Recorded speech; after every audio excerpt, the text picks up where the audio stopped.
Hello and welcome to this video on the Rest Hold Wrestling channel with myself, Kieran, and of course Gareth. Hello, mate. Right, top 5 wrestlers It's a big discussion, isn't it, Kieran? of the year 2020, Isn't by it? the way, not just generally, 2020, year Yeah. 2020. We were talking about this off camera, but I'm fairly sure we've got a few of the same. But I'm just going to dive straight in there with my number 5 Dive straight in, mate. because it's a pick that I think you wouldn't expect. It's a WWE wrestler. Whoa. Not an God. NXT. Whoa. Oh god. It's a women's wrestler. Whoa. Oh god. I mean, to be fair, the women's wrestlers absolutely carried the main roster. Is it the one? It's Sasha Banks. Oh, you went for the other one. Okay. Yeah, it's Sasha Banks and Bailey. A lot of people have like kind of thrown them back and forth, but for me, I think Bailey's great as well, obviously.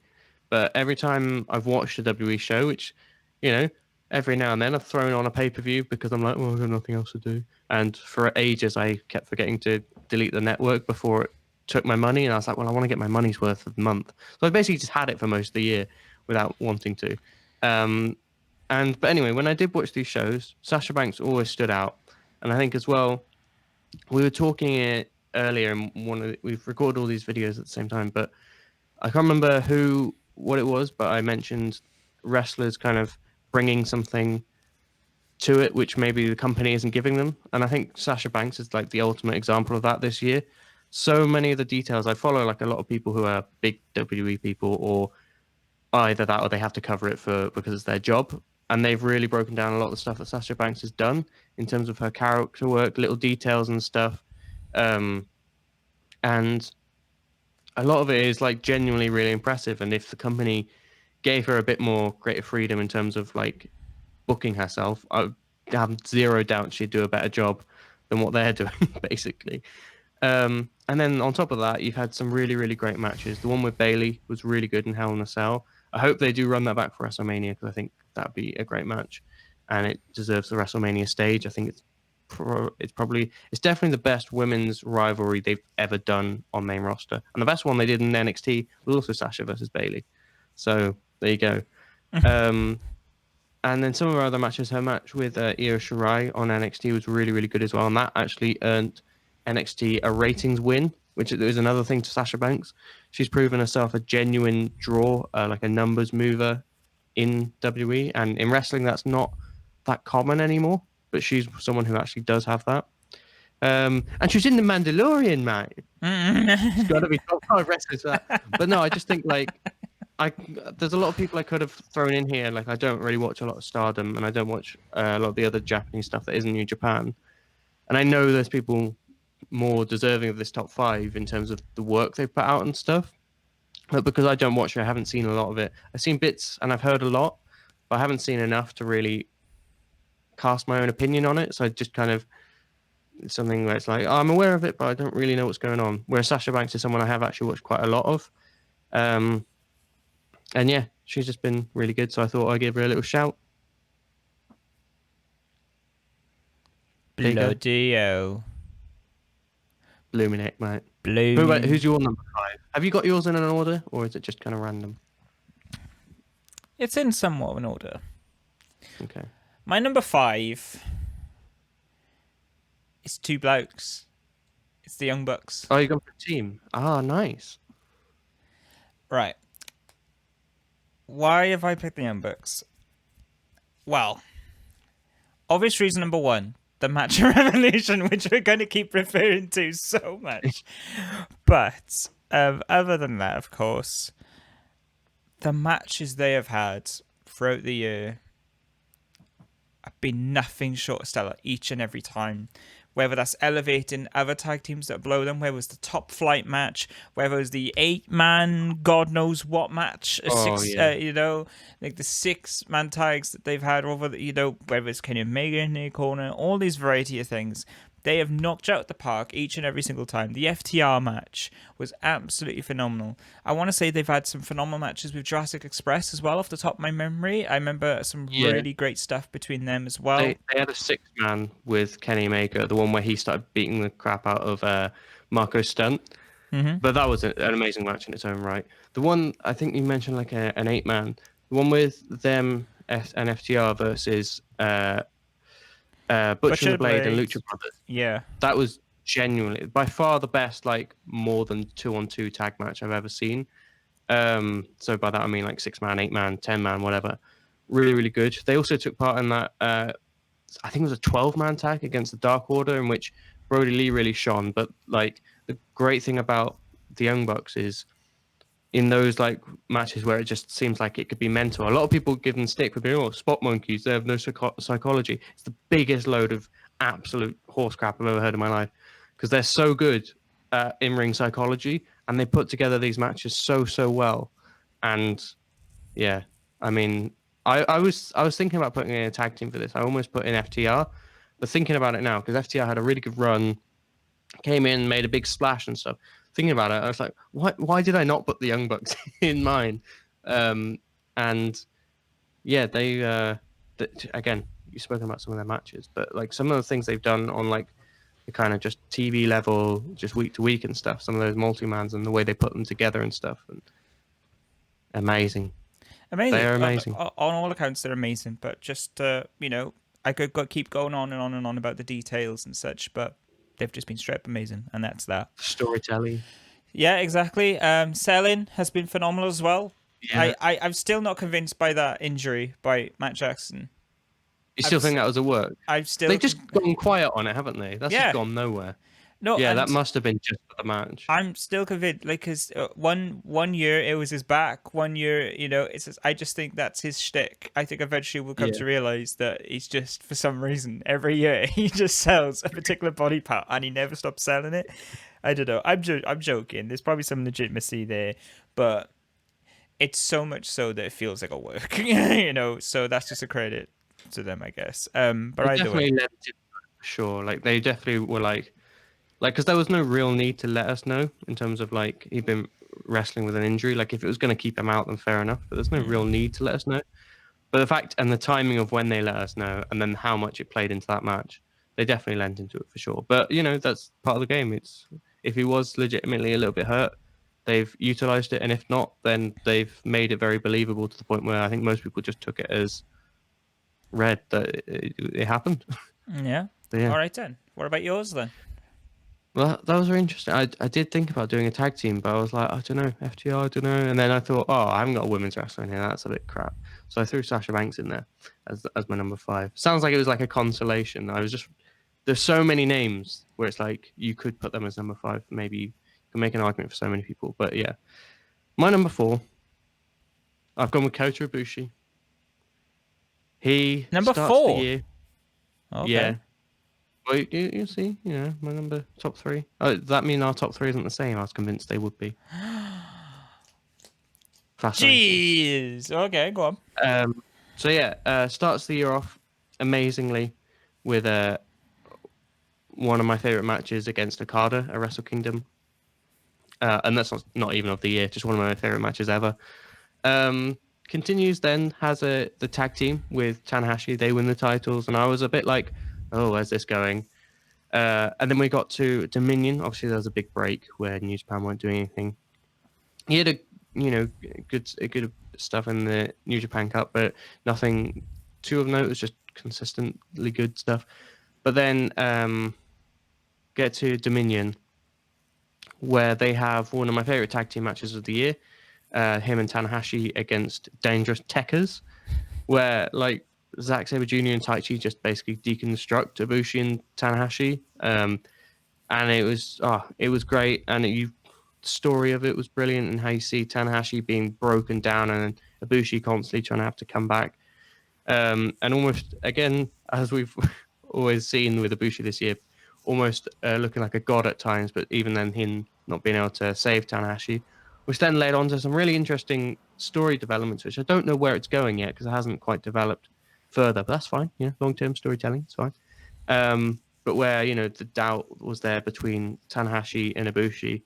I wonder if this is something they're going to go back to, or if it's something they pulled the plug on, or if it's something where it'll develop in a way where I wasn't expecting it to or something.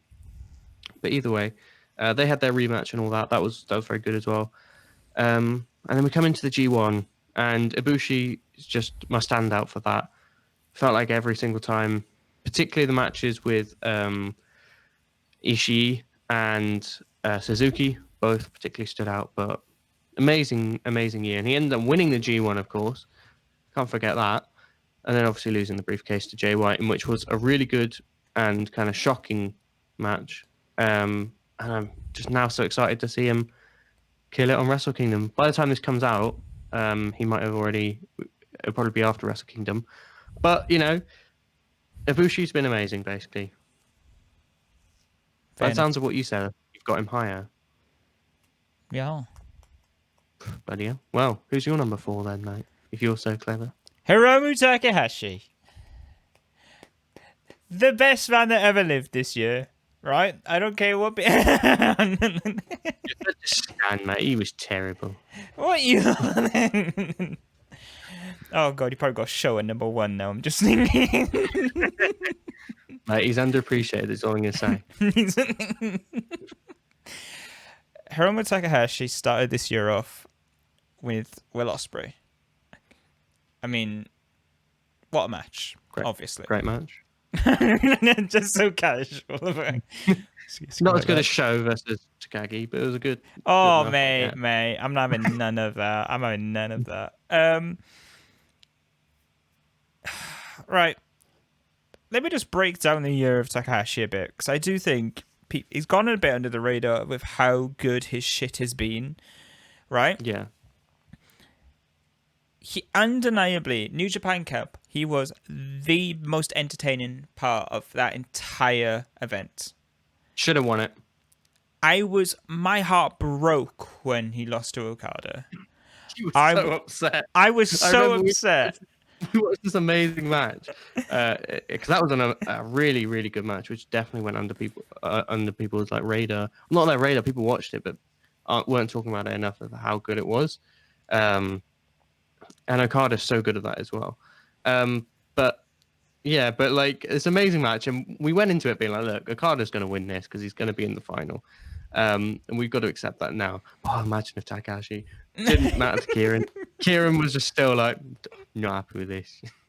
You were so upset. I was and I don't think I've ever seen you like want a result more. Nick, never. Usually you'll accept it and like be like, oh yeah, this is the story or this or that, and you got to think bigger. You were being completely unreasonable, but like just because that's just how you invested you were. No, but that's exactly it. It's very show like with you. It's on not on par because I think you've gone to new heights. Yeah, but there's more justification for you. But then again, yours is a bit more comedic, but I don't know. But also, before I head straight with the New Japan Cup, he had a phenomenal match as well with Ryu Lee at New Beginning in Osaka. That was amazing. That was phenomenal as well. He had a phenomenal match with Tomohiro Ishii in the semi-final of the New Japan Cup. Yeah. Fucking loved that match. The quarterfinal. Quarterfinal, sorry. Silly me. I forgot the... Idiot, man. In my heart, Takahashi still made it to the final. He still won. He's the heavyweight champion. Holds all the belts. Oh, man. I just absolutely adored the guy throughout the year. And, of course, we've got the match of Evil, arguably Evil's best match during that time. And then... Not arguably. It's fact. Okay, fact. Okay, there we are. Fact. And then, moving on from there, we got phenomenal matches with Ishimori. And then we had an incredible match with Robbie Eagles, with Sho in the Best of the Super Juniors, and then a phenomenal match with El Desperado to complete all of that off. The man has been incredible. Like, he is... Yeah. I mean, I'm going to say this right now. He's my number 2. Huh? Yeah, which is why I had Ibushi further down, because I think Takahashi has just been ridiculously good. If I wish those 3 months didn't happen, like those 3 months where New Japan I wish the coronavirus didn't happen. I think we can all agree on that. But if those 3 months, you what, mate? Are you sure? we would have seen more title defenses from Takahashi, which would have boosted his name with people and stuff. I think he would have still had like a really great New Japan Cup because they clearly love him a lot in New Japan.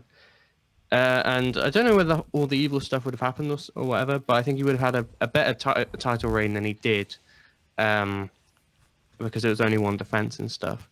And then he probably would have lost to Ishimori. That was probably always the plan, I imagine, because then he comes back and wins Best of the Super Juniors and hopefully wins back the junior title at Wrestle Kingdom. But yeah, I think he's just, in terms of like quality and stuff, no one in New Japan has matched him, I don't think. I think there's only one person above him in all of wrestling, from what I've seen anyway. I just think he's had an amazing year, and it's kind of sad that he's like so good as like this ace of the juniors, because if he wasn't so valuable to that division, I'd say move him up, get him in the heavyweights, get him going against, because he showed it against Evil. He had Evil's best match by far, and he's shown it against others as well, like Okada. That match was amazing as well. He's just such a great underdog baby face, and I think if you put him in the heavyweights, because now he's in the juniors and he's the ace of that division, he's so good. He can't play that underdog, whereas like in the match against Evil, match against Okada, you saw so much, and there's scope there for a long-term story. And maybe, maybe they're building up El Desperado, Ishimori, Show, Rob Eagles. They're just going to keep him there whilst they build up that division. Get Kushida back so that he can take that role, and then Takahashi can go heavyweight, because that's the dream. So good. Well, I'm really surprised you put him in number 2. If I went all heart with this, I would have put him. And in all honesty, after running through his matches, I do wonder to myself why I didn't put him up higher. But at the end of the day, I do think he's up there regardless, obviously. But yeah, he's had a phenomenal year, and it's actually incredible, because we did a video previously on an appreciation of a particular wrestler of the year. And I personally picked Tomohiro Ishii. But like, I think for the level that Takahashi has shown this year, and for him to go as unnoticed as he has, don't get me wrong, people have totally noticed, but there are a lot of people out there who totally have not noticed.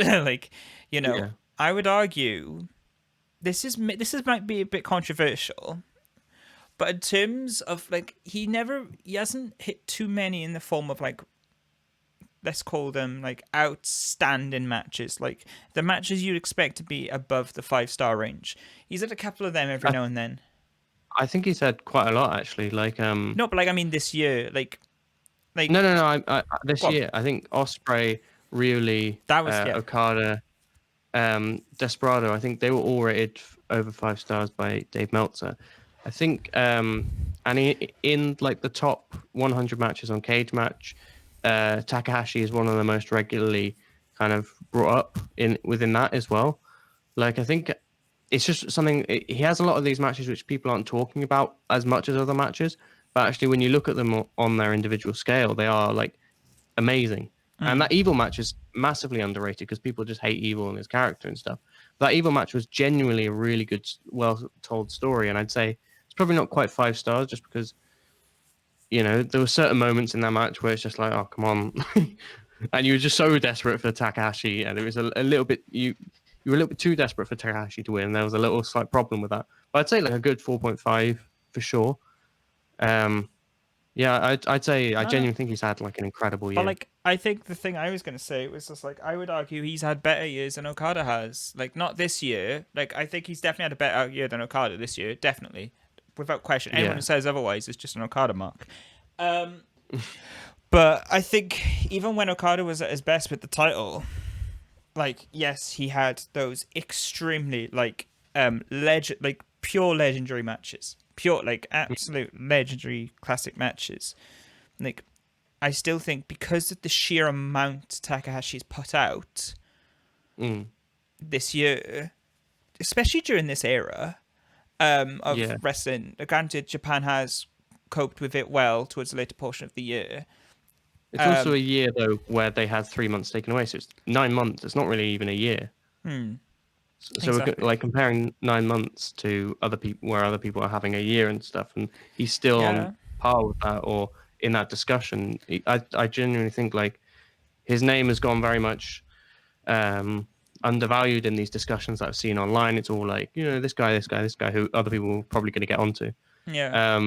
But yeah, I think Yeah. he's just been amazing. Well, I absolutely adore the fact that you share the same love. I'm so surprised by that because even then we ourselves don't really talk about him.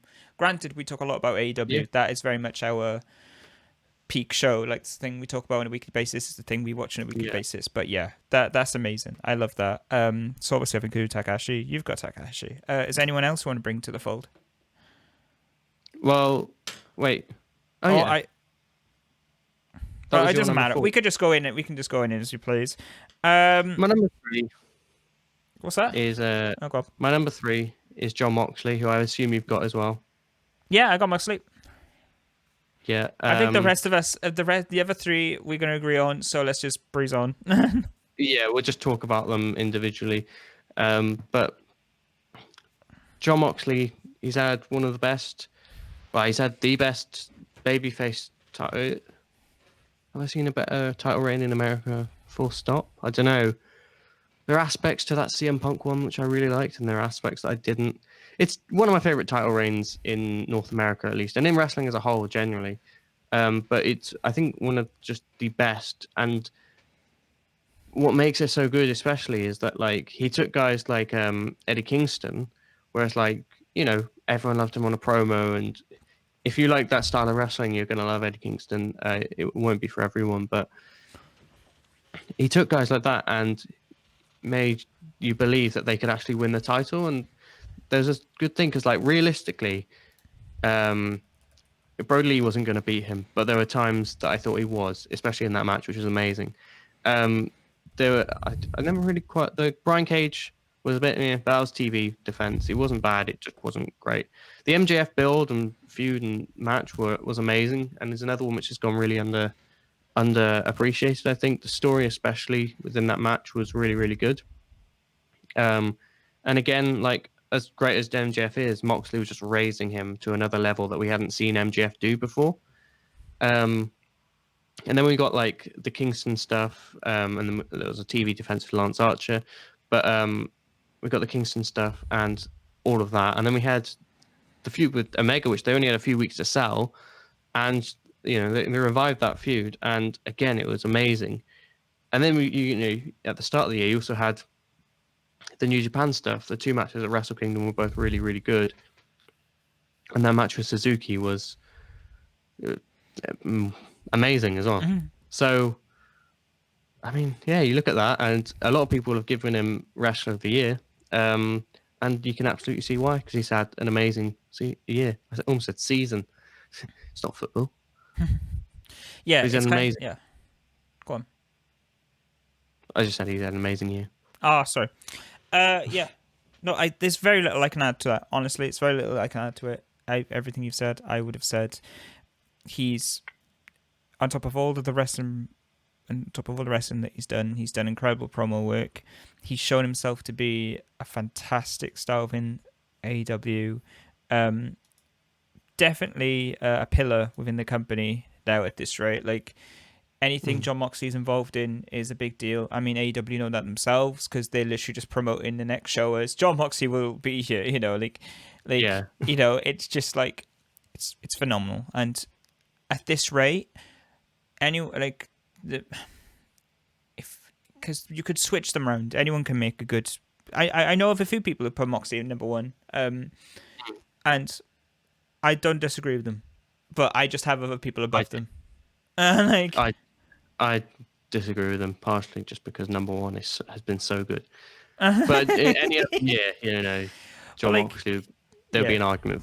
A lot of the time, it's because they don't realize what the guy in number one is really doing, or at least they're not really taking it from our standpoint. But either way, we'll move on. Or they just prefer what Moxley gives, and that's fair enough. That's fair enough. You can be wrong. It's okay to be wrong. It's okay to admit it. Hell, right? Okay, I gather the next man before we get to number one is it Ibushi? I had Ibushi in 4. I had Takahashi in 2. Yeah, Moxley but I had in 3, and Sasha Banks in 5. Well, I had Ibushi in 3. I had Moxley in 2. The reason I went with Ibushi is because I think he's had where like we talk about Takahashi in that he's reached these consistent matches, like beautifully, like my favorite of all time. But I think with Ibushi, he's cusped that edge of legendary classic matches, like the type of Mm. matches that I think will be remembered forever. With the Yeah. ones that he's put forward, and I think also matches that I think will have some real big significance in his character moving forward. So stuff like that Wrestle Kingdom match where we did see that snap, but I think what we hope to think through booking decisions of Wrestle Kingdom to come, and maybe that would have happened already, and this is just wishful thinking after Yeah. Wrestle Kingdom has happened, but you might have thought that they might hone in on that a bit more, and Mm. if he were to say have the title and then lose it the very next day, who knows where that character would end up, you know? And we Yeah. saw a glimpse of that of obviously the previous year. So I think, especially with the Suzuki match as well in the G1 Climax, which I thoroughly adored. I Mm. just adored Ibushi. Like there was G1, like although I understand G1 wasn't like, it hasn't reached the levels of other G1s. But that's not to say it's been bad. It hasn't been It bad wasn't at Ibushi's all. fault though. But no, but Ibushi was like the best. Ibushi was just absolutely phenomenal. His, as we've talked about before, his storytelling with Tanahashi and Dangerous Tekkers. I remember a match when Tanahashi was just getting beaten to an absolute pulp. You know, and it was nuts to watch. And Ibushi, like the way he was telling stories, just through his mannerisms and it, like just, I can't explain it. I just think the things that Ibushi has achieved Mm. just cusp that little bit extra top end of things. I think Takahashi has been more consistent though, but I do prefer Takahashi. But this Yeah. is, I I think, prefer Ibushi. but no, but like, like um, I think what I'm doing though in my head is I'm reserving my judgment with, sorry, I'm reserving my love for Takahashi. I don't want to get too carried away with putting him. He's great. He's there. He's number one. He's number Yeah. two. He's the best. You know, it's just like no. Let's be measured about it. So yeah, I just think Ibushi, he's just a phenomenal work. He's just been the best. I think also the storytelling aspects as well have been absolutely phenomenal as well. Because although Takahashi did have that moment, as I previously talked about in the previous video, with New Japan Dominion having a bit of a meltdown and all that sort of stuff, which was absolutely fantastic. I think Ibushi did his job extremely well with the stories he's had put in front of him as well. Yeah, for sure. So, No. yeah. And, yeah. Yeah. I think before we head into our number one, which I know is the same person, it's worth giving shout out to Mayu Iwatani. I can't remember her full name. The one from Stardom called Mayu. I don't know how to pronounce her second name. And Go Shiozaki as well. Their names I see all the time in these discussions. And it's just something that we don't watch. But I wanted to acknowledge them because I think that people who do watch those would be like, oh, what about this person? I wanted to acknowledge it's just because we don't watch those companies, basically. Yeah, that's what I thought. Yeah, and I have seen some of the matches, but it's not enough to be like, oh, this is definitely the wrestler of the year, and I wouldn't know how to compare them properly. So basically, we're just gone with what we watch, and this is just our irrelevant opinion. But number one, Kieran, who is it? Come on. I don't know, mate. I don't know. It's only a bloke named Kenny Omega. Don't know, mate. Kenneth. Mate, you can't do promos. He's overrated. Okada carried him. He's a vanilla midget. Okada definitely didn't carry him, by the way. I watched those matches again recently. It's just not true. But yeah, Kenny Omega. And we've done a whole video about this. It's on the channel. So it's probably best to just go watch that. But we can sum it up quite briefly. I think the start of the year he had with the match against Pac, winning the tag titles, defending them against the Lucha Brothers, the match against the Young Bucks, which again, one of the best matches ever, full stop. Probably, I don't really need to say probably because I think it's just accepted that it's the best tag match ever, but some people will still debate that. But yeah, it's up there for sure. And then, as we go forward, some of the things I think are really underrated about Kenny Omega's year is like when we went into the pandemic, he was the first one to have a really great match against Sammy Guevara for the AAA Mega Championship. And that was the first time I was like, okay, no, it can be done without a crowd. It's not as good, obviously, but it can be done and they can still put on good matches. And that kind of eased my worries. Then we went into the gym. He had another one like that against Trent, which is another really great one.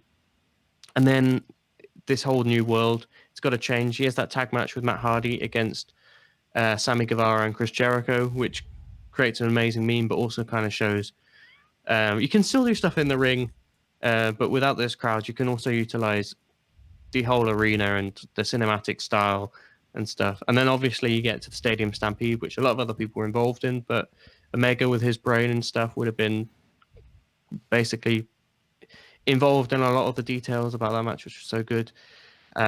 They continue to have, throughout all this, have one of the best tag team reigns ever, I think, as far as I've seen and am aware of. There aren't very many who have had like better in terms of putting on great matches, having stories interlinked as well. They obviously lost the titles then at All Out. You had Kenny Omega already before that, kind of showing signs of this heel character, the cleaner and stuff. It was coming. He lets Hangman fall right on his face. And that for me, there was like, right, there's absolutely no going back for this dickhead now. He's an absolute twat. The next time we see him, he's being a dickhead in an interview with JR, doing absolutely amazing stuff in terms of character work and stuff like that, which he'd done all year, but it really started getting ramped up now. We obviously go into that single eliminator tournament. Just killed Sunny Kiss. A really great match with Penta. A really great match then, final with Hangman Page. And then we see a more amazing build for the match with Moxley, as I said earlier when talking about Moxley. A great match there with a industry-changing and an iconic, really, moment where Omega takes the title and leaves and then turns up in Impact. He's going to be doing stuff there. Goes to AAA as their match of the year. It's just kind of ridiculous, really. And again, I hadn't really mentioned, but like one of the best stories ever, if not the best, with Hangman and the Young Bucks all intertwined within that. I can't see the argument for anyone else. I just can't see it. Tried to be open-minded, but honestly, I think other people just are wrong. I don't care if it's a subjective thing. I think this is something which actually has usurped subjectivity into just being facts now. I think people point to the PWI list and as to why Moxley's there, but obviously that wasn't for the year. That wasn't for the well, at least for a period of time for them, and obviously that covers a fair amount. For the first 6 months of the year. Yeah, it covers. I think it was August to August. So there we are. So like, but there we are. Then that sort of debuffs my point a bit, but obviously it takes the point of kayfabe, so that I can, if you're going to apply kayfabe, then of course. No. Kenny Omega's held two championships. He's won a tournament. John Moxley just one little title reign, which honestly wasn't even that good.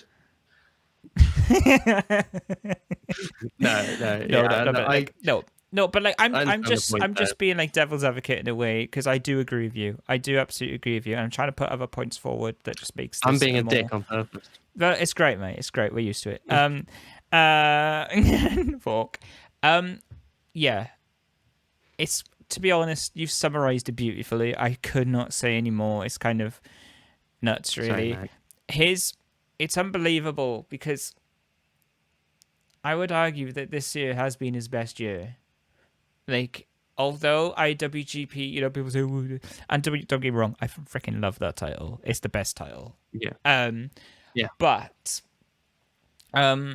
I think he's just shown so much more elements to his game alongside doing wrestling. And to be honest, he's elevated more people around him than ever. He's doing, and whilst doing Alan this, Angels. And whilst doing all of this, he's doing a role within AEW backstage. Maybe he's not doing the best job, because obviously that's the women's division and there's some question marks on that. But that's not what we're talking about here. But like, he's still doing this with other priorities involved as well, which is all more credit to him. And 2021 is gonna be Kenny Omega's year in terms of having that title reign, dominating the entire landscape of AEW, and I look forward to the man that will eventually dethrone him. And I don't know how long that's going to be. Like, do you want to know what it's going to be, Kieran?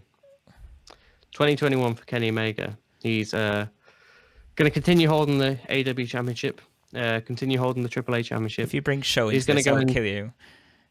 Sorry? If you bring Show into this, I will kill you. Well, that's funny you say that. Basically, Omega's going to win all the championships, then he's going to lose to Hangman, and then someone's going to debut in AEW, certain potentially masked, potentially not, and he's going to have a match with him at Full Gear. All I'm saying is just remember this, because I'm predicting the future and I'm going to be right.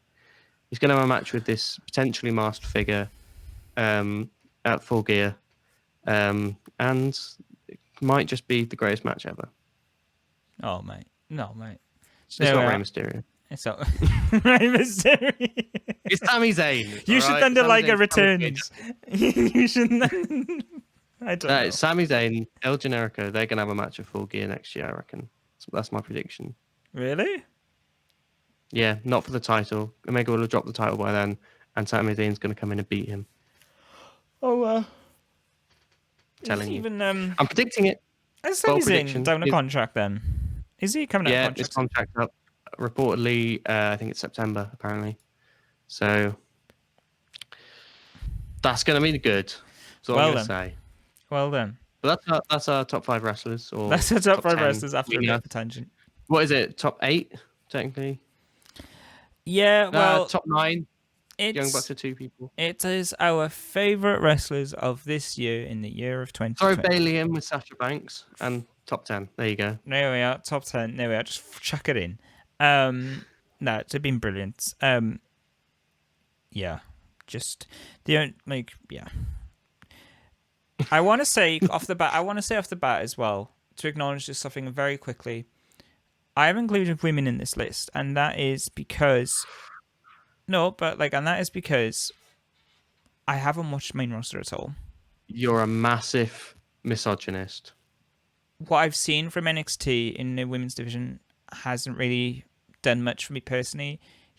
Although I'm sure Ira Shirai's done some phenomenal stuff, it's not really cutting it for me. And when you look in terms of AEW's women's division, that's a big, colossal problem. Yeah. I was half tempted to throw Shida on here only because she's fucking carried it. She's fucking carried what's been put in front of it. And I wouldn't be saying she's done legendary classic stuff. I'd be saying no, she's been doing incredible stuff for the things that she's been given. And you can tell that because if you go on AEW's rankings, she's done so many more matches compared to everyone else because she is quite literally she's carrying it. She's completely carrying it. And the thing is, the work she's doing isn't even that particularly incredible. She's running away from a zombie. Well, that's only recently. But in terms of the matches obviously speak for themselves. She's fantastic. But the stories and stuff, they're giving her nothing. It's just Thunder Rosa's turned up, she wants a match. Nyla Rose has decided she wants a match, even though she's been number 1 contender for 3 months now, and she's only just decided she wants a match. Stuff like that. So I just want to acknowledge the fact that the 2 shows that we decided to watch, I've just settled on because time. Unfortunately, and New Japan Stardom is obviously their women's division now, given Bushi Road. That's what they own. And AEW, they fucked it up, and hopefully in 2021 that won't be the case. Hopefully. Come on, Kenny. Yeah, that's it. I think that is my personal thing here. When we do this thing next year, right? I hope to put a women's multiple women's wrestlers in here because I just think I just can't help but feel, compared to what I've put forward, there's no one in terms of who I watch on that level. Yeah. Unfortunately, and I mean no offense to that. It's just what's there. Yeah. Anyway, thank you very much for watching. And there will be a video coming up very shortly, a couple of days after this one. Top 5 matches of 2020. So look forward to that. What do you think? Who do you think are the top 5 wrestlers? Give us your list. Are we wrong? Are we stupid? Is Kenny Omega the worst wrestler in the world? He can't do a promo. He's carried. Is he a vanilla midget? Yeah. Is Ibushi overrated? Is Moxley a beta Stone Cold? That's for you to tell us, right?